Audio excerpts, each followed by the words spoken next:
Constitutional आइन में नहीं था। ये 23 मार्च 1996 जस्टिस सजाद अली शाह का फैसला आया था कि जो सीनियर मोस्ट होंगे वो chief justice of the supreme court बन जाएंगे, और फिर उसी वजह से उसको आइन में 175A(3) में डाल दिया गया।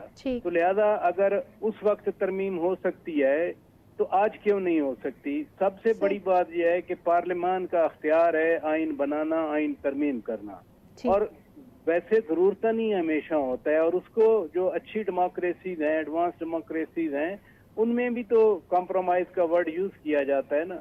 जमहूरियत का मतलब ही यही होता है कि आप कहीं कंसीड करें, कोई आपकी बात पे कंसीड करे। ये सारा कुछ नंबर 1 टू अंडरस्टैंड, ये जरूरत नहीं होता है, ये अखलाकन नहीं हुआ करता।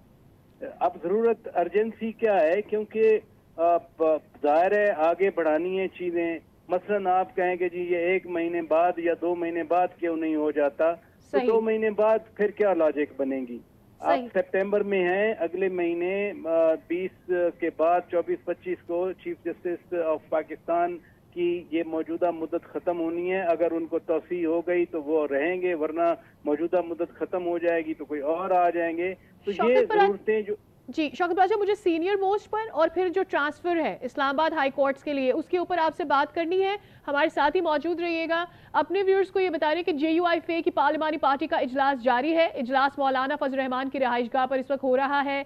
क्या डिस्कशन चल रहा है, इनसाइट हमें दे रहे हैं अफजल जावेद। अफजल, काफी देर हो गई इजलास को शुरू हुए हुए, बताइएगा कि इस वक्त किस बारे में मुशावरत चल रही है? हम तो ये समझ रहे हैं कि मौलाना फजल रहमान राजी हो गए।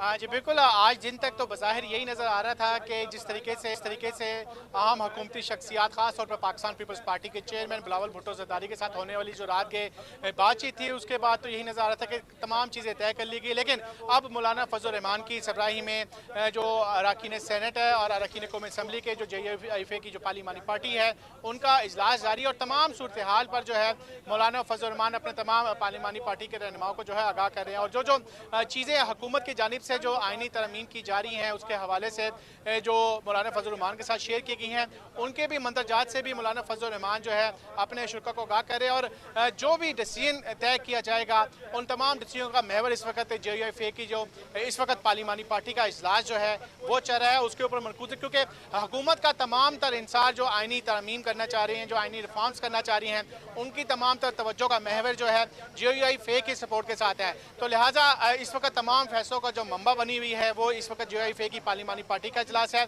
और जैसे ही इजलास कुछ देर के बाद ख़त्म हो जाएगा तो उससे पता चलेगा कि आया मौलाना फजल रहमान के जो वज़न है वो हुकूमत के साथ है, या फिर जो आप कुछ पहले उन्होंने तय किया था कि वो अपोजिशन में ही बैठेंगे और इस मामले में हुकूमत का साथ नहीं देंगे और PTI के साथ चलेंगे।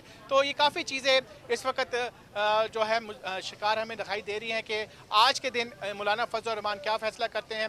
हंगामी तौर पर ये इजलास बुलाया गया था जो इस वक्त मौलाना फजल रहमान की रिहाइशगाह पर जारी है। अफजल, ये बताइएगा कि इजलास में कौन कौन मौजूद है? पार्टी रहनुमाओं के अलावा भी क्या कोई और मौजूद है? और इस वक्त इजलास की इनसाइट क्या आ रही है? आज देखें जो JUIFA के सेक्रेटरी जनरल है मौलाना अब्दुल गफूर हैदरी, नूर आलम समेत जो दीगर अरकान कौमी असम्बली और अरकान सेनेट है, वो तमाम के तमाम यहाँ पर मौलाना फजल रहमान के पास मौजूद है इस वक्त पार्लिमानी पार्टी के इजलास में।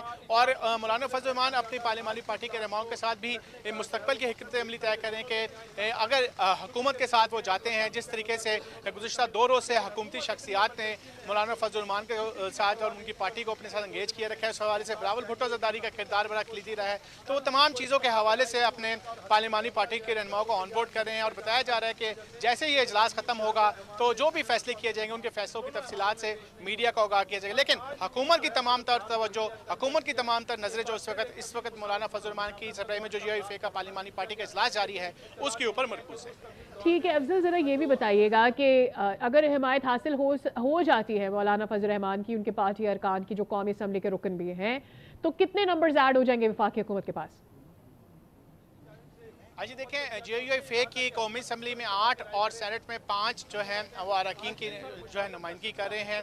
तो जैसे ही हुकूमत की अगर वो हमायत का ऐलान करते हैं तो हुकूमत को उसके बाद भी मज़ीद 4 आज़ाद अरकान की जो है हमायत दरकार होगी। हुकूमत बार बार दावा कर चुकी है कि उन्हें जो अपोजिशन या आज़ाद अरकान जो है उनकी हमायत हासिल है, लेकिन हुकूमत की तमाम तर तवज्जो इस वक्त यही है कि किसी भी तरीके से मौलाना फजल रहमान जो है आज जो भी फैसला है ख़ास तौर पर हुकूमत की सपोर्ट के लिए उसकी हमायत का ऐलान करे, ताकि हुकूमत अपनी तमाम जो लेजिस्लेशन का अमल है उसको प्रोसीड करे। लग भी ऐसा रहा है। अब मौलाना फजल रहमान की पूरी पार्टी की जो इस वक्त हैसियत है, जिसको बार बार तुरुप का पत्ता कहा जा रहा है, जैसे जैसे ताखीर होती चली जा रही है इस कार्ड की वैल्यू इंक्रीज होती जा रही है। हुकूमत ज्यादा परेशान आजाद उम्मीदवारों के हिसाब के लिए नजर आती नहीं है अफजल, क्योंकि लग ऐसा रहा है कि वो ऑलरेडी उनके हाथ में है नंबर्स।